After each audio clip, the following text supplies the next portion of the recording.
Earth is such a gorgeous planet, and this beauty is owed to the various biomes on its surface.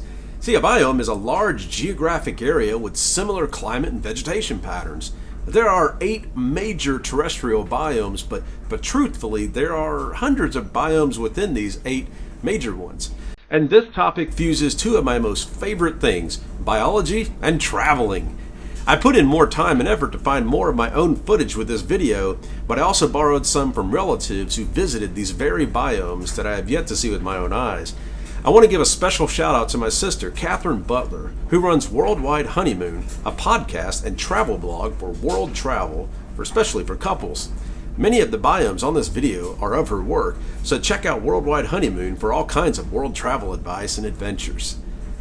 Now, back to biomes. And as much as I love science fiction, they often depict habitable planets with one type of biome, but realistically, the shape of the Earth affects how light hits various locations, because Earth is, in fact, a sphere. Well, actually an oblate spheroid because it spins, causing a slight flattening at the poles. I said a slight flattening at the poles, not flat all around. See the irony in that statement? Jeez, people. I mean, come on. You think we'd move past this? The Earth's shape has been known since the time of the ancient Greeks. I'll show you. Time to get into a rocket and head out to space to see how the shape and position of the Earth affects the types of biomes that exist.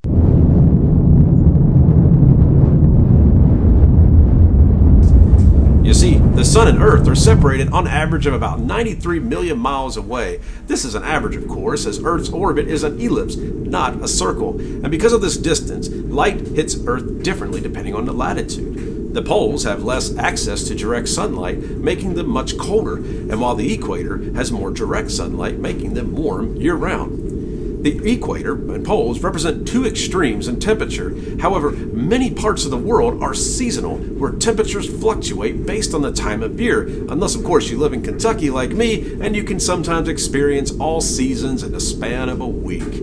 And if you ask most people about the reason for seasons, they would say how close the Earth is to the Sun. But this is actually incorrect, because if that were true, the entire world would be experiencing the same seasons. You see, the southern hemisphere has the opposite seasons to the northern hemisphere. So why is that? Well, the Earth has a normal axial tilt of 23.5 degrees from the plane of orbit. And although pictures show that the Earth looks like it sits on a flattened equator, the equator is actually 23.5 degrees off center. Axial tilt changes slowly throughout history. It wasn't always like this. In fact, there are times where the Earth would appear to us as upside down. And this process is so slow, it takes thousands of years for the tilt to change just a degree or less. This axial tilt, coupled with elliptical orbits, explain why in the northern hemisphere it gets warmer while the southern hemisphere gets cooler, and vice versa in the winter.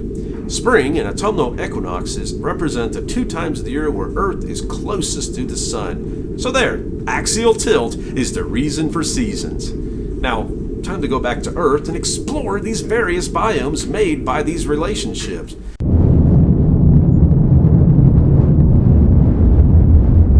And one of my favorite things about the United States is that in this country, it's probably the only country in the world where you can experience all 8 of these major biomes. But I want to venture around the world and show you what else the planet has to offer. Tropical rainforests are found in the equatorial regions of the world, including Central and South America, Southeast Asia, India, the Indonesian islands, parts of Australia, and Central and Western Sub-Saharan Africa. They are the most species-rich and diverse terrestrial ecosystems on Earth. Like seriously, over half of all known terrestrial species, known to science, live there. And this is likely due to the high levels of ecosystem productivity with higher rates of direct sunlight, leading to more overall energy for the ecosystem. This creates new food sources, habitats, and niches, all being filled by these wondrous tapestry of organisms that live there.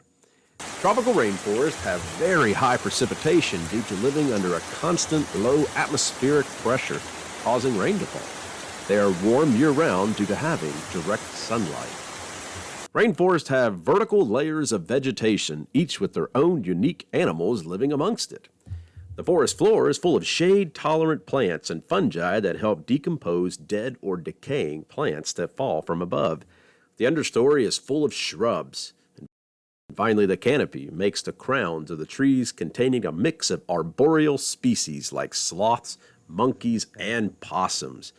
Still, other organisms live completely underground and never reach the surface. Rainforests contain a myriad of species, each with their own weird appearances and niches, but this makes it one of the most beautiful places on Earth. They are also disappearing at an alarming rate due to deforestation for cattle farming, timber, and the palm oil industry. Palm oil is used in foods to increase shelf life. The best way to help prevent the destruction of this unique and important biome is to reduce your meat intake and figure out where your timber comes from. And finally, avoid buying foods made with palm oil. Our next biome is savannas, and like tropical rainforests, are hot year-round, but have less precipitation and more grasses with scattered trees. Savannas can be found in South America, eastern, sub-Saharan Africa, and parts of South Asia, as well as Australia. And some would even argue that portions of central Florida in the United States acts as a savanna. Savannas also have an extensive dry season with wildfires, another reason many trees don't grow well here. As a result, grasses and many other grassland plants evolved the ability to make deep roots to protect the plant from fire and allowing the regrowth of stems. Any trees in the savannas generally have an umbrella shape or grow most of all their leaves towards the top to avoid fire. Savanna animals either burrow underground or have a grazing habitat, unless they're carnivores like wild dogs, hyenas, and lions. Many savanna animals are actually really fast and have herding behavior to avoid predators because there's really nowhere to go. Subtropical deserts are generally found at the 30-degree north and 30-degree south latitude, are characterized by high average annual temperatures and very low precipitation. These can be found in the southwestern United States, Mexico, the Nazca Desert of South America, the Saharan and Namibian deserts of Africa. The Gobi Desert's kind of interesting because it is actually a cold desert found in China, Mongolia, and Kazakhstan. Because of the scarcity of water, the conditions are rarely favorable enough to support photosynthesis. The productivity of desert communities is very low, and plants are so widely spaced perhaps because of the competition for water. Desert species adapt to the extreme temperatures and aridity by growing at a low rate year-round or by breaking dormancy and growing rapidly in response to any rainfall. If you look at a satellite map of the world, you may notice more green around the equator and more browns and yellows around the 30-degree north and south latitudes. The equator has tropical rainforest ecosystems worldwide, and while most of the areas around the 30-degree latitudes are desert or at least more arid. Of course, much of the eastern United States lies between the 30 to 40-degree latitude, yet has humid forest. And the reason why is the eastern United States is more humid is due to the Gulf Stream ocean current, so this creates an exception. So why is the equator made of tropical rainforest and the 30-degree latitudes on either side more dry? Well, the tropics along the equator receive direct sunlight, which increase the rate of evaporation. And as that warm and moist air rises to cold atmosphere, the clouds begin to condense and the rain is immediately dropped back onto the rainforest. This leaves only cold and drier air to fall towards the 30-degree latitudes, leaving ecosystems arid. This pattern is called a Hadley cell, which exists every 30 degrees in latitude. I promise, no more sidebars. Let's get back to biomes. Next is chaparrals, which are also known as scrublands or scrub forest. And these are found in southern California, the Mediterranean, and southern Australia. Summers are hot and very dry, and winters are cool to warm with more rainfall. And like savanna plants, chaparral plants are adapted to wildfires, which use ashes from previous wildfires for nutrients. Temperate grasslands can be found in the midwestern to western United States and Canada, Mongolia, Russia, and Kazakhstan, as well as portions of South America. Temperate regions have moderate temperatures relative to the tropics and polar regions. Summers are typically long and warm, and winters are short and cold. This temperature variation dictates a well-defined growing season. In the temperate zone, plant growth is possible only in spring, summer, and fall months when moisture and warmth are adequate. Grasses are the dominant life form in temperate grasslands because either conditions are just too dry to enable tree growth or encroaching trees are burnt out by wildfires. And although the productivity of temperate grasslands is generally lower than that of forest communities, grassland soils are often highly fertile and as a result are diminishing due to increased agricultural activity. Animals that reside on grasslands often are grazers and burrowers with herding mentality for safety in numbers. Carnivores often use the tall grasses to hide and wait, and most of the fastest land animals on Earth are located in these habitats, and since grazing animals have nowhere else to hide. The eastern half of the United States and Canada, as well as western Canada and the Pacific Northwest, much of Europe, China, Russia, and Japan are home to temperate forests. This is also Kentucky's major biome. In temperate areas with relatively high precipitation, grasslands give way to temperate forest. Temperate forests experience a period in which mean monthly temperatures fall below freezing and plant growth stops. Compared with grassland climates, precipitation is moderately high and relatively constant throughout the year. And these forests are dominated by deciduous trees whose leaves drop each fall. Most temperate forests have the productivity levels that are lower than those of tropical forests, but higher than those of deserts and grasslands. Much of the lower-lying plants are shade-tolerant or, if they're wildflowers, will flower in abundance in the early spring before the tree leaves grow. The cooler and more moist conditions give rise to a huge diversity of fungi, and in the southern Appalachians of the eastern United States, some of the highest diversities of salamanders is found in the world. As for animals, most have some kind of camouflage to help them hide from predators or prey if they're hunting. And as winter arrives, many hibernate until the warmth of the following spring. The boreal forest, or taiga, forms on the subarctic lands just south of the Arctic Circle. These are found in Alaska, Canada, Scandinavia, and Russia, and it is the largest terrestrial biome on Earth.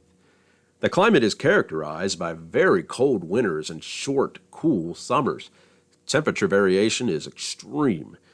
Annual precipitation is low, but temperatures are so cold that evaporation is minimal, and as a result, moisture is usually abundant enough to support tree growth.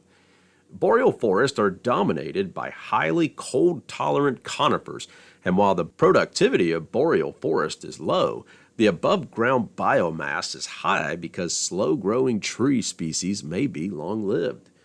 Boreal forests also have exceptionally low species diversity, with mostly birds and mammals that can withstand the cold with larger body sizes and varying diets or simply undergoing hibernation in the deep cold months.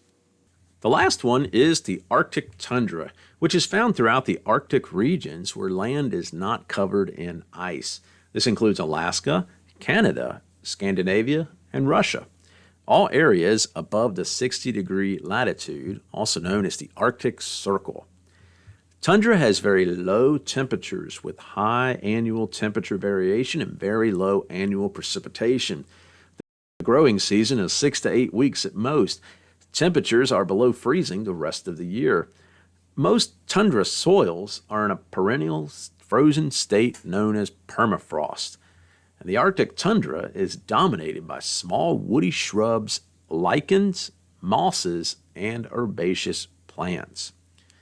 Arctic tundra has low plant species diversity, low productivity, and low above-ground biomass.